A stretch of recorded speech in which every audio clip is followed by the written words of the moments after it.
tsira da amincin Allah ya tabbata ga annabin Muhammad sallallahu alaihi wasallam, farin jaka da aikake daga Allah,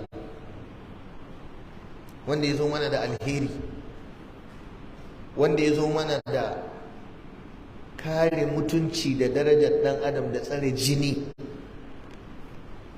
wanda ya haramta mana zubar da jini. Annabinmu ya haramta mana kisan kai, kashe wanda bai ji ba bai gani ba.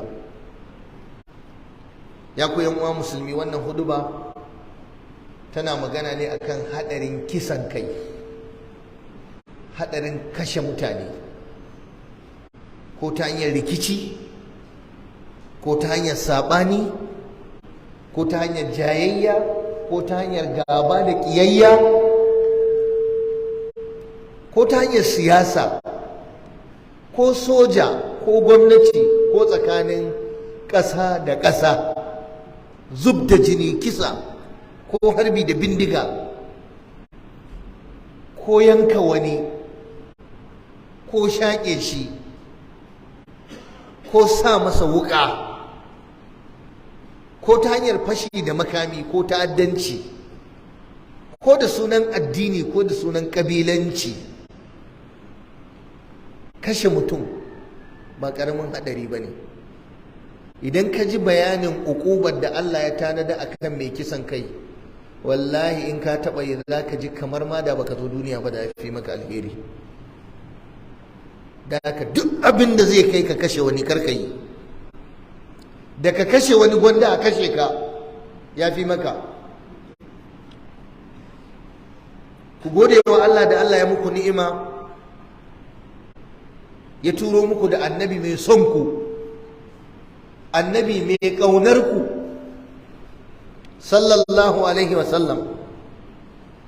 Manzan Allah ya ce, inna dima'akum wa amwalakum haram, jininku a tsakaninku, dukiyarku a tsakaninku haramun, kamar yadda yau aka haramta muku wannan rana a wannan gari naku na Makka. Haram ne mutum ya zubar da jinin ɗan uwansa, kai ba wai musulmi ba, kafiri wanda baya sallah haram ne ka kashe shi. Dan me yasa za ka kashe shi? Me ma dukiyar wani taro, duk wanda ya ci kuɗin da ba nasa ba wallahi sai ya biya. La ilaha illallah, la ilaha illallah. Ya Allah ka rama mu da mutuwa da hakkin wani akan mu. Allah Allah Allah, kada ka jarrabe mu da cin kuɗin wani mu mutu. Ya Ubangiji, duk hakkin wani da ke kanmu Allah kan ka ɗauki ranmu sai ka sa mun biya shi. In mun mutu kuma mu biya ba, Allah ka biya mana a cikin taskarka. Dukiyar wani, cin amana, baba kere da hakkin wani, wato ka san illar, ba za ka taɓa shiga aljanna da hakkin wani a kanka ba, sai an biya. Get ne kurin da zai hana ka shiga aljanna matukar akwai hakkin wani a kanka. Kar wani ya yi ya tara wa kansa bala'i wallahi. Ka je ka ci kuɗi, ka ci hakkin wani da baka da ladan da za a iya biyan shi.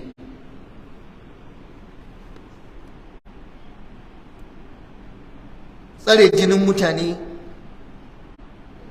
bai shafi mumini kadai ba, har kafiri, har ahlul kitabi, har mushriki wanda suke cikin musulmi suka shiga darul islam. Allah ya haramta mana mu yi kisan kai, mu zubar da jini don ba a santa da hankali.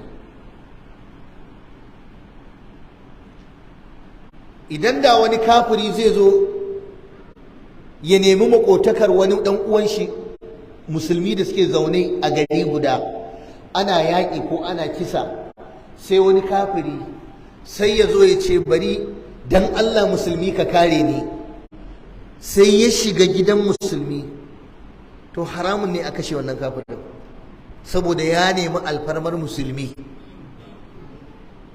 Musulmin darajarsa ta isa ya tsare wani kafiri ya hana kar a kashe shi.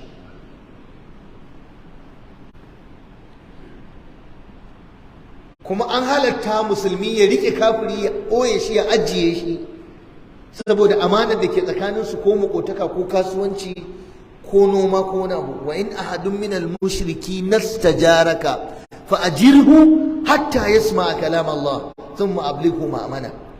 Qur'ani ne wannan. Ibn Umar yake cewa yana daga cikin abubuwa masu matsala, tashin hankali da damuwa da ba mafita ga wanda ya jefa kansa, zubar da jini. In ji Ibn Umar, duk wanda yake da ɗabi'ar kashe mutane ya shiga uku, bai da mafita. Duk wanda yake kashe ɗan adam ko yake zubar da jini bai gairi hillihi ya shiga uku, la makhraja, bai da mafita. Wannan ahadithul wa'id ne na tsoratarwa, ka kiyaye zubar da jini. Yau ku tuno yaranmu da masu ke shaye-shaye, mutum ya sha kwaya ya fasa gindin kwalbar coca-cola ya fasa cikin wani. Mun sha gani a garin nan ba ɗaya ba biyu ba. Akwai masu yawo da wuka da an yi hayaniya fat za ga ya zaro wuka kurin ya cika ma ya kashe ka.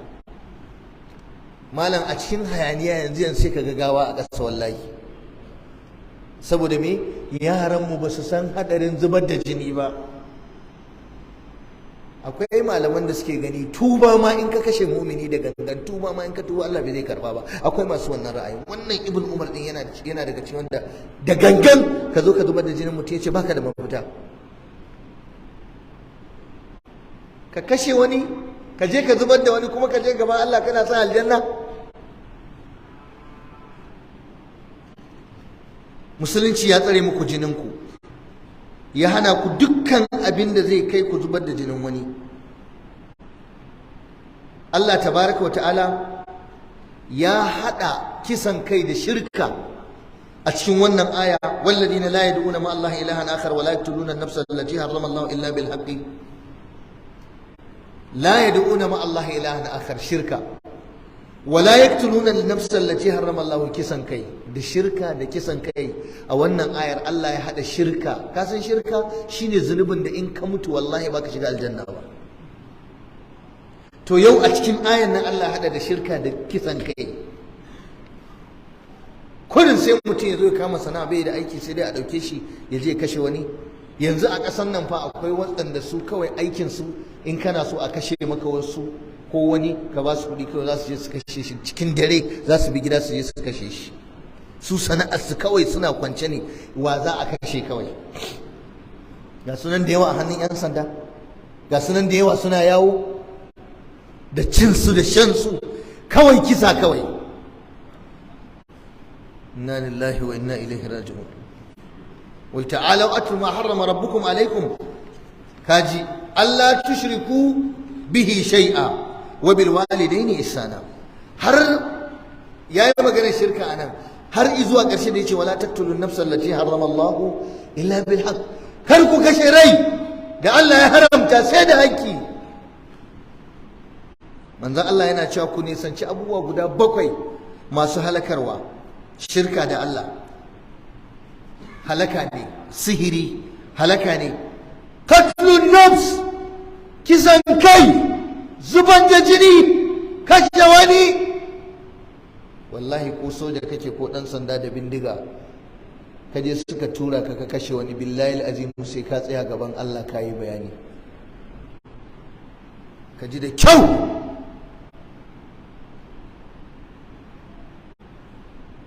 Ibn Umar yana cewa manzon Allah yana faɗa mumini ba zai gushe ba yana cikin sauƙi da yalwa a cikin addinin sa malam yusib daman harama, matuƙar bai zubar da jini na haram ba. Ana kana cikin kwanciyar hankali, kana cikin nutsuwa, kana cikin daidai, matuƙar baka taɓa kashe wani ba, baka taɓa jinin wani ba. In ka taɓa jinin wani ba zaman lafiya tsakaninka da Allah. Ka ji da kyau. Hadisin Bukhari, manzon Allah yana cewa duniya karab kajab la zawalu duniya ta ƙare, duniya ta tashi, ahwani shi yafi sauki a wajen Allah min qatli rajulin muslim, akan ka kashe mutum musulmi ɗaya. baka gane hadisin ba ko, baka gane jawabi na ba ko? Duniya, kaga wannan duniyar da kake ganin ta, a wajen Allah da ka kashe mutum ɗaya musulmi, wanda Allah ya tashi duniyar gaba ɗaya, ko wani abu ya zo duniyar ta ƙare gaba ɗaya a naɗe ta. A wata riwaya, da ka kashe musulmi ɗaya, gwanda ka je ka sa diga ka rushe ɗakin Ka'aba, shi ya fi sauƙi a wajen Allah. Kaga dai Ka'aba ko, a ce yau wani ya zo da gine da ya rushe ta, to shi ya fi sauƙi a wajen Allah akan zubar da jinin mutum ka kashe shi. Ina wanda suke bin gidaje suna kashe mutane? Ina wanda da sunan sata ko kabilanci ko ta'addanci suke kashe mutane? Ina barayi da sunan sata, ku je gidan mutum ku karɓi kuɗinsa ku kashe shi, ku tsaya da zunubin satar kawai ya ishe ku. Ina yan fashi da makami, ina yan ta'adda, ina wanda da sunan addini da sabanin aƙida ake tura su je su kashe wasu, ku gudu ku ɓoya. Akwai Allah, inna rabbaka labil mirsad. Kaga Ka'aba gwanda ta rushe, kaga duniya gwanda ta ƙare akan kashe mutum musulmi ɗaya. Allah ya faɗa cikin Qur'ani, wa man yaqtul mu'mina muta'ammidan, duk wanda ya kashe mu'mini da gangan, fajaza'uhu jahannamu khalidan fiha, hukuncinsa dan jahannama ne har abada. Aya ce fa wannan, wanda ya kashe mu'mini da gangan, billahi azimu, ko direban mota ne kai, kana tuka mota kake tukin ganganci, ka shiga gari kana gudu over speed, high speed, ba birkin kirki, ba tayar kirki, ka je ka kashe mumini, dan wutar jahannama ne kai har abada. Ballantana wanda aka bashi kudi ya kashe wani, ballantana wanda ya je satar waya ya kashe wani. Wai yau a Najeriya saboda talauci, saboda lalacewa, akan wayar aljihunka da ake nema sai a kashe ka. Mutum zai ce ba ni waya, in baka bashi ba zai sa wuka ya farke cikinka, ya kwaci wayar 33,000 ko ya je sai da ita 7,500. Wallahi an yi wannan ba ɗaya ba ba biyu ba. Muna da history, muna da koke-koke tarihi, muna da wato fatawoyi da ake kawo mana a garin nan a titi kullum. Karfe 10 dare, karfe 9:30 yaro zai tsare ka ya ce ba da waya, in baka bayar ba ya fasa ma ciki. Ba su damu ba. Ka san me? Ba a hukunci. Gwamnati ba ta ɗaukan mataki. Yau da gwamnati za ta kama wani yaro da ya kashe mutane, a sa shi a kofar fada a harbe shi, ko a sa takobi a sare wuyansa, a ce saboda yana kashe mutane, wallahi za su daina yi. To amma gwamnatin ba ta yi. Illar rashin bin dokar Allah kenan a bayan ƙasa, yana ƙara fasad da barna a tsakani. Duk wanda ya kashe wani yana jahannama khalidan mukhalladan fiha abada, ba zai fita a jahannama ba, in ji Allah. Ba wannan ba, wa ghadiba Allahu alai, Allah yana fushi da shi. Ba wannan ba, wa la'anahu, Allah ya tsine masa albarka. Ba wannan ba, wa a'adda lahu azaban azima, Allah ya tanadar masa azaba mai girman gaske. Malam laifi ɗaya ne wannan. Yana jahannama, Allah yana fushi da shi, Allah ya tsine masa albarka, kuma yana da azaba mai raɗaɗi, in ji mai yin azaban shi ne Allah. Wannan akan kisan kai kurum. Wani yana hira da wani ya ce masa wallahi bai san iya adadin mutum da ya kashe ba. Ɗan iska ne shi, wai yana gadarar shi ɗan iska ne. Ya ce kai ƙaramin ɗan iska, dan abu kazanka ni ban ma san mutum nawa na kashewa. Mai wannan tunanin, mai wannan magana fa yana yawo a gari, alfahari yake ya kashe mutane, kuma amma wai in ta juya sai ce shi musulmi ne. Ibn Mas'ud yake cewa annabi yana faɗa abu na farko da Allah zai fara yin hukunci ran kiyama akan jini ne. Abu na farko hukunci bayan an yi hisabi akan sallah, abin da za a fara yi na laifi, Allah zai ce ina masu kisan kai, ina masu zubar da jini. Kai wallahi ko reza ka sa kai yanki wani, Allah ka shiga uku. Jini fa ba a so ya zuba ko na kaza ne. Reza kai yanki wani ne, wallahi in bai yafe ma ba ka shiga uku. Jini na Allah ne, duk wanda ya zubar da jinin wani ya yi asara. To sai ka shirya. Abdullahi dan Umar yake cewa duk wanda aka kashe shi zai zo ranar tashin alkiyama yana riƙe da kansa da ɗaya hannun shi. Ka ji wani ikon Allah. Ibn Umar ya ce haka Allah zai kawo hoton abin, ya shaƙe wuyan wanda ya kashe shi ɗin, zai je ƙarƙashin al'arshin Allah zai ce ya Rab, ya Allah ga wannan ya kashe ni a duniya, tambaye shi me na masa ya kashe ni.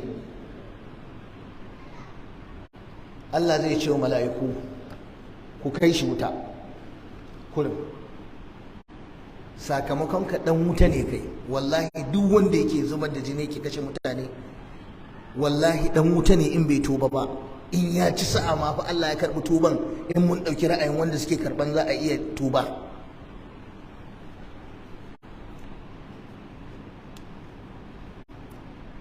Manzon Allah ya ce da mutanen sama gaba daya da mutanen ƙasa gaba daya za su yi tarayya su kashe mumini daya, la akabbahum Allah fi nar, duk sai Allah ya zuba su a wuta gaba daya.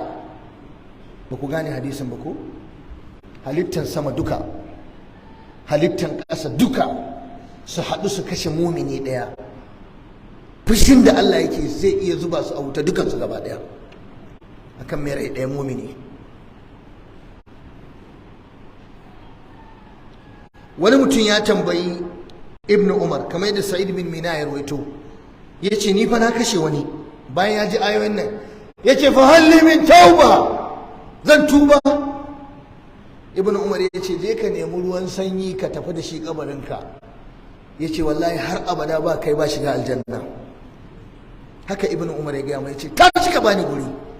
Ba sa sauƙaƙa hukunci akan kisan kai. Ruwan sanyi in zai iya sauƙaƙa ma azabar Allah, ma na kai dan wuta ne.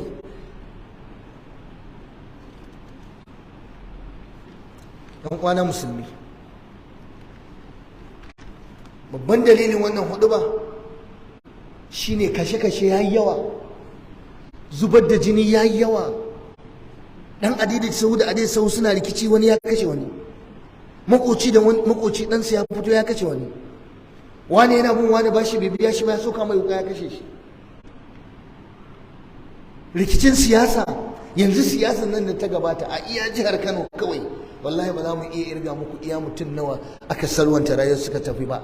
Yanzu sun tafi lahira, ga masu mulkin suna nan ana bin su ana musu kiɗa da waka. Kai banzan bazara, ka mutu a iska, ka mutu a banza, ka mutu a siyasa. Wallahi wani ma shugabansa ko gidansu bai sani ba. Kai saiwa ne, ka je yadda rai yake da tsada a yau, ka je ka bari sun kashe ka. Ba sallar kirki ba, ba azumi ba, ko alwala ma wata baka iya ba. Wani abu da ya faru a wannan sati wanda shi yasa muka yi wannan huɗuba na bakin ciki na bacin rai, marar daɗi, labari marar daɗi, ku yi haƙuri da jinsa. Wani bawan Allah cikin malamai da muke da su a ƙasar nan, matasan malamai wanda muke tsammanta musu shekara 50 nan gaba, shekara 70 nan gaba, mahaddacin Qur'ani, masanin sunna, mai ibada, mai da'awa, bai shi da aiki sai karantarwa. Dan uwa Malam Ibrahim Musa Albanin Kuri, dan Gombe, cikin Gombe, matashi, yaro mai himma, mai san Allah, mai Qur'ani, mai hadisi, mai tafsiri, mai bayani. Haka kurin wasu suka je gidansa shekaran jiya cikin dare a gaban matarsa suka kashe shi. Malami, da'iya, mahaddacin Qur'ani, yaya za ka yi da Qur'aninsa da ya haddace yau da ka kashe shi? Ya za ka yi a gaban Allah? Yaya za ka yi da majalisin tafsirinsa yau? yaya za ka yi da majalisin hadisinsa, yaya za ka yi da da'awar da yake yadawa. Kurin yara 'yan iskan gari kurin suka shiga suka kashe shi da ƙarfin tuwo, suka danne shi, suka surkuma masa adda ko makami a zuciyarsa, a makogwaransa, a kirjinsa. Shekaran jiya aka yi sallarsa a masallacin Bolari a Gombe 1:30 na rana. Sun mai da matarsa ta kaba, sun mai da 'ya'yansa marayu. Wannan al'amari ne mai raɗaɗi, al'amari ne mai ciwo. Me yaron nan ya muku, me malamin nan ya muku? Yanzu Najeriya jinin malami bai da kima a wajen ku musulman Najeriya? In ma za a kashe wani, a kashe malami? Al'umma har gidan shi bai zubar wa kowa ba, bai zagi kowa ba, bai yi jayayya da kowa ba, bai haɗa rikici da kowa ba. Wallahi ba abin da ya yi. Iya yau binciken da muke ta yi, wallahi dan uwa Sheikh Ibrahim Musa Albanin Kori, wallahi ba wani rikicin da ya haɗa shi da wani. Haka kullum 'yan iskan gari suka je suka kashe shi, ko aka tura su je suka kashe shi. Ana ta bincike har yanzu. Inna lillahi wa inna ilaihi raji'un. Akan wannan munbari muna bayyana barrantanmu da Allah wadarai da wannan mugun kisan kai, da kuma Allah ya isa akan jinin wannan bawan Allah. Ya Allah, duk wanda yake da hannu wajen kashe Albanin Kori, Allah ka bayyana mana shi, ka tozarta shi, kada ka biya masa bukatarsa. Ubangiji tabaraka wa ta'ala, Allah ka haramta masa duk abin da yake sha'awa yake so a rayuwarsa. Allah ka hana su bacci, ka hana su kwanciyar hankali, ka hana su nutsuwa, sai sun kawo kansu, sun bayyana kansu. Allah ka sa sun gama kitsan kai kenan a rayuwarsu, ka daidaita lamarinsu ya Allah, saboda zubar da jinin malami, mahaddacin Qur'ani, masanin Allah, matashi, wanda su ake tsammanta musu nan da shekaru za su rike kiyadar addinin ƙasar gaba ɗaya. Malami fa ba wai kashe shi ba fa, yi da malami baya nan, zancensa ka yi maganan malami baya nan kawai guba ne. Haka annabi ya ce, luhumul ulama masmuma. Ka yi da malami, ka zagi malami, ka ɓata malami baya nan, bai sani ba, zancensa kurin fa kai guba kake ci, in ji annabi. Haka malamai suka faɗa. Ballantana ka kashe malami. Limami yau ya za ka yi da inda yake limanci? Ko aka tura suka kashe shi, ko kuma suka je neman abin duniya suka kashe shi. Kamar yadda na yi bayani, yanzu kashe mutum ɗin ba komai ba ne a wajen matasan wannan zamani. Akan waya, ba mamaki neman waya suka je. To wannan matsala ta kashe-kashe jama'a ba yau aka fara yin ta ba. A nan jihar Gombe zan ba ku misali kamar 3 wanda muna kira ga hukuma mai girma Muhammadu Inuwa, gwamnan jihar Gombe, saƙo ya ishe maka. Allah ya yi riko da hannunka ya maka jagoranci, ka yi wa al'ummar musulmi adalci.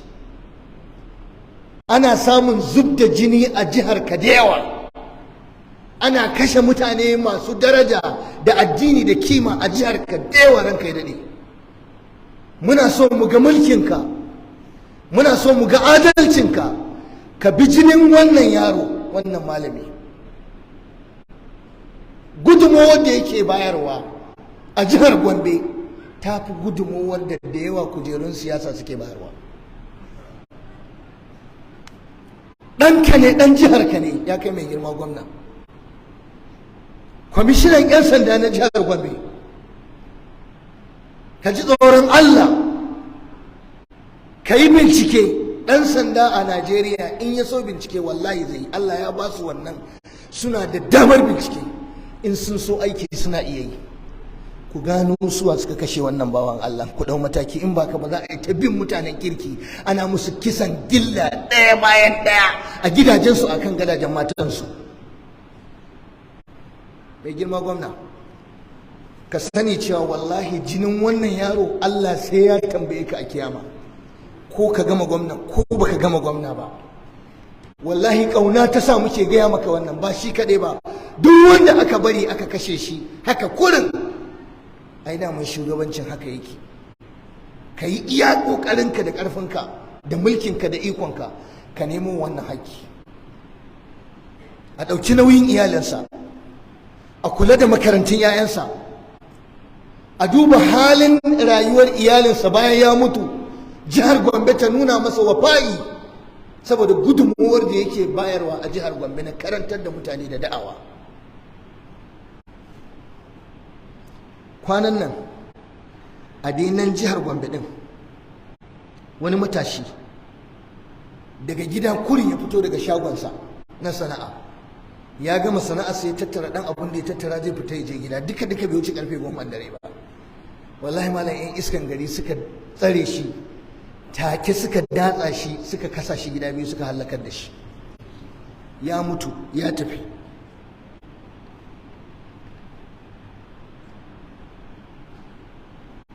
ba tsohon abu ne ba, a nan dai jihar Gombe shekarun da suka gabata ba masu yawa ba, akwai malami matashi irin wannan albanin kuri din, Sheikh Suleiman Shagamu, dan jami'ar Madina ne, mahaddacin Qur'ani, matashi mai Qur'ani, mai da'awa, mai karantarwa, haka kurin wallahi wasu suka tsare shi a mota, suka ɗirka mar bindiga, suka halakar da shi. har yau ba a yi komai ba, duka shekara da shi ma ɗan jihar Gombe ne.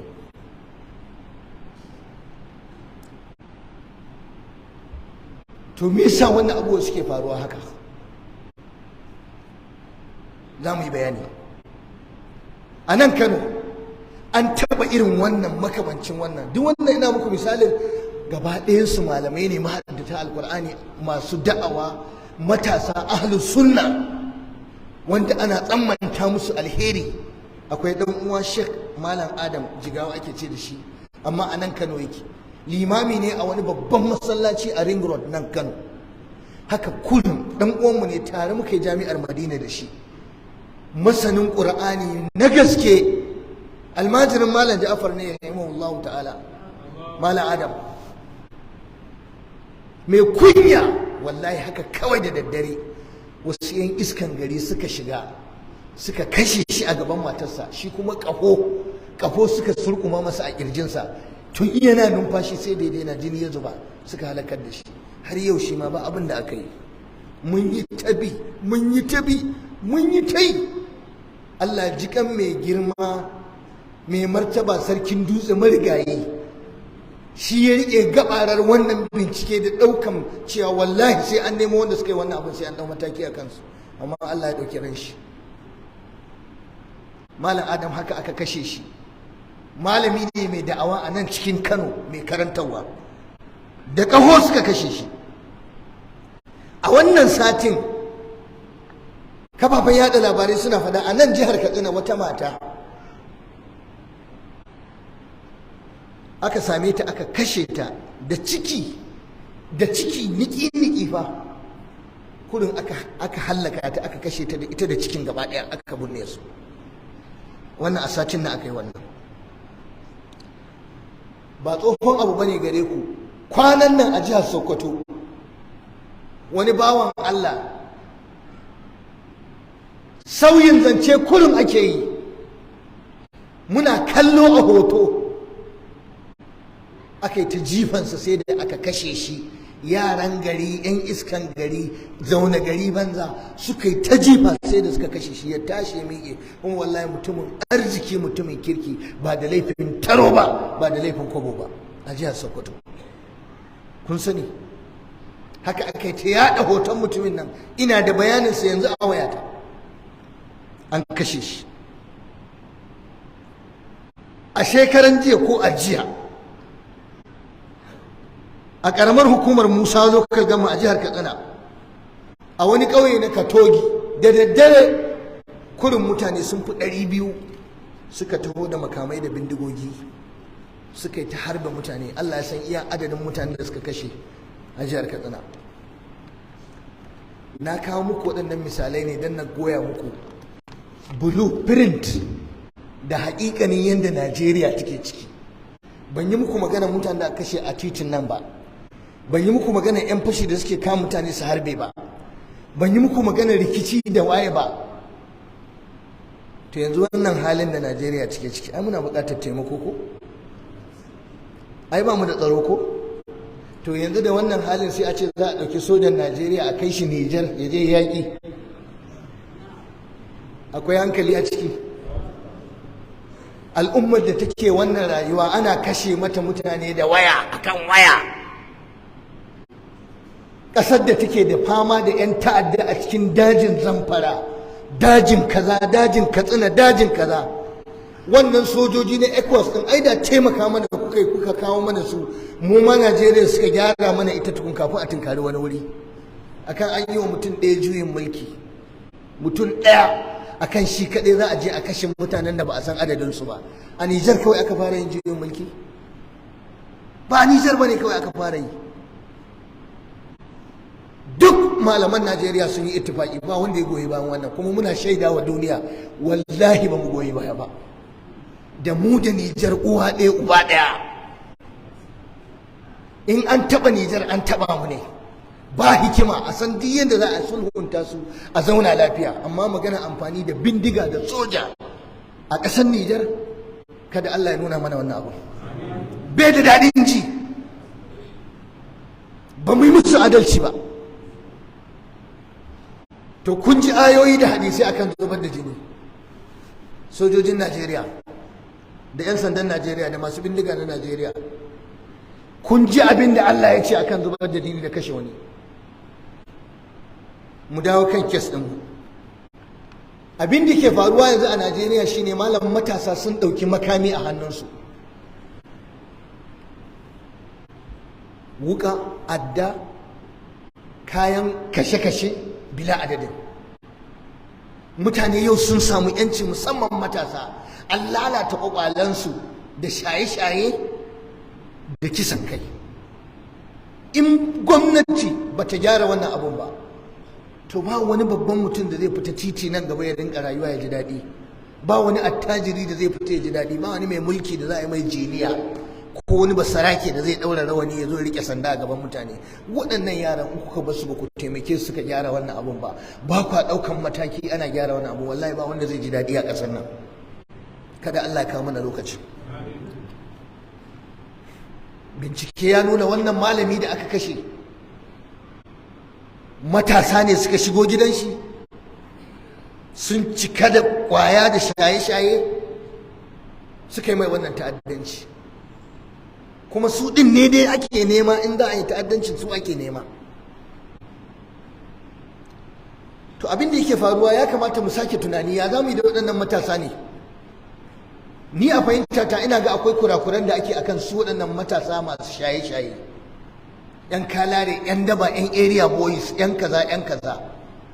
Dajin nan da kake ji ana cewa barayi 'yan ta'adda, duk matasa ne, yara ne, Fulani matasa. Wallahi akwai ɗan shekara 17, 18, 19, 20 wani da aka kama shi suka sa ya bada miliyan 100, ya ce billahi azimu malam, wanda isa na gaba yake yi raka ni yana dukan bayana ina kashi, yaro ne na haife shi bai kai ɗana na 3 na 4 ba, bai wuce shekara 17 ba. Ya ce bindiga ce rantsatsiya a hannunsa, yana ɗura mu ashir yana zagina. Amma baya makarantar boko, saboda a ƙauyensu ba boko, ba makaranta a dajin, bai makarantar islamiyya, ba malami da yake koyar da shi alƙur'ani ko sunna. Ai dole su sata, dole su kashe mutane. Ba duk wani abu na jin daɗin rayuwa, ba san wutar lantarki ba, ba san ruwan famfo ba, ba san wani abu da gwamnati take ba, ba hanyar shiga garinsu. In damana ta yi haka za su yi wata 4 sai ruwa ya ɗauke suke iya shiga gari. Duk an manta da su, ba a san da su, kuma su ma 'yan Najeriya ne. Kaga kenan dole sai an gyara tsarin mulkin. Ku jawo su jiki, guje musu ake yi. Yawanci masu shaye-shaye da kashe-kashen nan muna guje musu tabbas. Da an ce wani mashayi ne an guje mai, da an ce wani barawo ne mun guje masa, muna kyamasu. To mun kyamace su mun guje su, shedan ya rike su. Tsakaninmu da su sai zagi da la'anta da tsinuwa. In malami ne ya zo wa'azi a mumbari ko gurin karatu, tsinewa 'yan shaye-shaye, la'anta da zagi da wulakantawa. Haɗa su da jami'an tsaro su yi musu kaza. Hukuma ta yi musu, mu ma mu yi musu. Can wuta nan wuta. Da mun gan shi a masallacinmu muna tunani cewa zai yi mana wani barna. Hukuma ba ta son sa, mu ma ba ma son sa, iyayensa ma ba sa son sa. Kaga ku dole shedan ya so shi. Shedan kuma zai ta zuga shi ya ta muku ta'addanci. Aure ba wanda zai zo yana cikin wannan yanayi a ce a mai aure ko ya nutsu. Mu kuma mun san iyayenmu da kakanni a da in yaro ya fara fandarewa sai a yi sai a yi masa aure. Tsabar kuɗin cafane da yau da gobe sai sa ya ɗau seti. Ko da aya da hadisi bai sa ya ba ko kuma wani makamancin wannan, babu wannan tunanin yanzu. Ko a ce bari a wuce masa gaba, daman ba wanda zai ba wa ƴarsa ga mashayi sai tsautsayi. Ba su da aiki, ba sana'a, ba jami'a, ba sakandare, ba islamiyya, ba masallaci, ba duk yaranmu 'yan shaye-shaye ba wata kula da suke da shi a cikin al'umma. In aka kama mutum yana shaye-shaye wataƙila a kai shi wani gidan horon yara a yi ta dukansa sai ya ɗauce ci. Duka shi ne magani. To tun da mun gwada waɗannan abubuwan ya gagara, ga shawara. Gwamnati a nemi yaran nan inda suke masu kashe mutanen nan, masu shaye-shayen nan, a sama musu makarantu, a ɗauki nauyin karatunsu a jami'a. Za su yi, a sama musu sana'a, a sai musu baburan a caɓa, a ce ku daina shan wiwi da ƙwaya. Masu zuwa gona a kai su gona su yi aiki.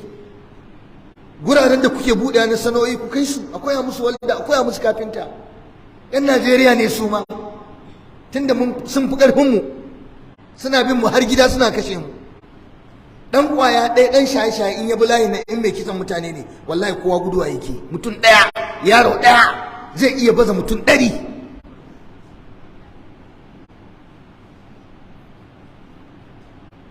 Gwamnati ta sake duba, ba wai kawai a ta kama su ana sa su a kurkuku ba. Kurkuku ba ta magani. Abu na biyu, ku rinka haɗa su da malamai suna musu nasiha, suna yi musu wa'azi. A ƙasar Saudiya lokacin da ta'addanci yayyawa suka ga hukumar ba ta iya magancewa, sai aka nemo malamai, aka ce malamai ku sa hannu, in mun kamo su za mu ajiye muku su, mu ba su abinci su ci su sha, kuma ku zo ku yi musu wa'azi. Sai malami ya zo ya yi wata 2-3 yana tattaunawa da yaro, yana ƙoƙarin warware masa damuwarsa. Gwamnati ta kula da shi, duk yawancinsu sun daina yi. Daka malamai ku canja uslubin wa'azinku da da'awarku. Ni a fahimta ta ya kamata mu rinka daura da samina ta 'yan ƙwaya da masu shaye-shaye, mu tara su a masallaci, mu dafa musu abinci, mu yi musu nasiha, mu ce ku daina kashe mutane, ku daina ta'addanci, ku daina shaye-shaye. Allah ya hana, kuna musulmi kuna sallah. Har yanzu ba su ce su kafirai bane 'yan shaye-shayen nan, sun yadda su musulmi ne, sun yadda akwai kiyama. Wani yanayi yasa suka shiga cikin wannan yanayi. Me yasa ba za mu canja wa'azinmu ba, ko za mu samu nasara? Na taba jarraba irin wannan wata rana a wata jiha, na sa aka gayyata mu, aika musu goron gayyata. Kar ga murna suka ce yanzu malam ne yake kiran mu, malam ne, malam ai muna zuwa wajen tafsirinka, dama muna so ko akwai wata matsala a gari ka gaya mana mai maganin 'yan iska. Na ce a bani da wata matsala wallahi. Na ce yanzu kuna zuwa, suka ce wallahi malam kullum muna zuwa karatunka. Amma wani dan agaji na yake ce mu, malam ana fa zuwa karatun ne da kwalbar giya a aljihu da kuma abin da dan shalisho da wukakensu. Wallahi nake gaya muku. To wannan ya nuna ashe suna son Allah. Me yasa ba za mu canje uslubin da za mu jawo su mu kira su ba? Daka ina kira ga malamai 'yan uwa da masu da'awa a duk jihohinmu na arewa a Najeriya da muke fama da wannan matsalolin, mu canja usulubin da'awa, mu rinka kiransu. Akwai malaman da sun gwada. Kwanan nan jiya wani malami yake gaya mu, yace malam in ka ji abin da suke za su maka mamaki, malam yanzu har 'yan mata yarinya budurwa yar 17 18 ta fi karfin ubanta. Akwai yarinya da ta ce malam yanzu mu shan kwayar mu ta kai ga har ta jini ake zuba mana, hanyar jini ake dura mana kwaya. Ta ce wallahi na sha zuwa in na sha kwaya. Wannan yarinya ce budurwa yar shekara 20-21 take gaya wani malami abokina ne, wannan shi da ita suka yi magana. Ta ce wallahi na sha shan kwaya in zo gida da makami ina neman ubana zan kashe shi. Ta ce da ya ga idona ya yi ja sai ya rinka mama anti yau kuma ya aka sai ya lalashe ni, yarinya karama. Ta ce malam in muka sha kwaya ba ma ganin kowa. Ta ce malam idan muka ɗauki makamin nan duk abin da ya zo wallahi sai mun gama da shi.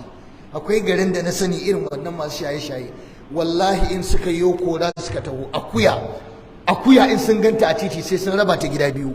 Adda sun sha raba awaki da tumaki sai ya danna mata adda a tsakiya kat ya keta ta gida biyu. Karfe rumfa duk abin da suka samu sai sun sare. Kwayar ta sa suke wannan abun bakin ciki malam. 'ya'yanmu ne, kannanmu ne, 'yan uwanmu ne. Da haka ina ba da shawara mu canja uslubin wa'azi, mu jawo yaran nan kusa da mu. A cikin 100 in muka ganar da mutum 10 mun ci nasara. Alal akalli mun nuna musu su mutane ne, mun nuna musu mun damu da su. Hannunka ba zai lalace ka wullar da shi ba, wanda ya gagara ba yanda za a yi da shi sai a yi maganin shi. Amma mu canja uslubin wa'azinmu da kiranmu. To yanzu gashi sun fara bi gida suna kashe malaman addini. Ina shaida maka ba mamaki yaran nan billahi azimu ba mamaki wataƙila ba san ma cewa wani gasar gumin malami ba ne, tura su kuran aka yi ko kuma ƙwayar suka shiga kawai sun je neman waya suka kashe shi. Saboda da abu ya hada ka da su kisa ne kawai. Da haka wallahi wannan bala'i ya yawaita. Mu mai da su mutane, mu jawo su jikinmu. Masu kuɗi ku ba da kuɗi a yi da'awa, a gyara yaran unguwa mashaya, su ba ku daman ajiye motocinku a unguwanninku. In ba haka ba matsala za ta yawaita, tashin hankali zai yawaita a cikin wannan al'umma. Wannan shine halin da wannan ƙasa take ciki a yau. 'Ya'yanmu su lalace, ƙwaya, shaye-shaye, zubar da jini, tsare hanya akan titi. A garin nan fa, a nan Kano fa, a wannan gadar ta wajen gidan Murtala akwai lokacin da wallahi wata rana yara kurin da buhu suka zo suka haɗa gosulo. Ka duba fa tsakiyar gari da wukakensu, duk mai mota ce fitar da waya. Haka suka bi. Wani dan uwa ce malam da ni aka yi, ina ji ina gani wayata mai bala'in tsada na ɗauka na bayar, ko ka bayar ko su yanka ko su fasa maka gilas ɗin mota. Suka haɗa gosulo kawai sai dai a buhu kawai ana ta zubawa suna wucewa, ana zubawa suna wucewa. Ina 'yan sanda, ina jami'an tsaro, ina kaza ina kaza. Wallahi gwamnati ya kamata ji tsoron Allah. Ku kulla alaka da malamai, ku rinka karɓar shawaran malamai. In ba haka ba 'yan ta'addan cikinmu na unguwanninmu, 'ya'yan da muka haifa sai sun hana mu zaman lafiya a ƙasar nan. Ba wani abokin gaba na waje ba. Ku yi haƙuri na tsananta muku, saboda wallahi muna cike da damuwa a wannan sati saboda kashe wannan malami da aka yi a jihar Gombe. Allah ya fi masa, Allah sa dan aljanna ne, Allah ya ji kansa rahama, Allah shiryar mana da yaranmu. Ubangiji in ba ma shirya bane kai mana maganin su. Ya Allah duk wanda yake neman mu da mugun abu, Allah kai mana maganin shi. Allah ka tsare mana rayuwar mu ka samu cika da imani.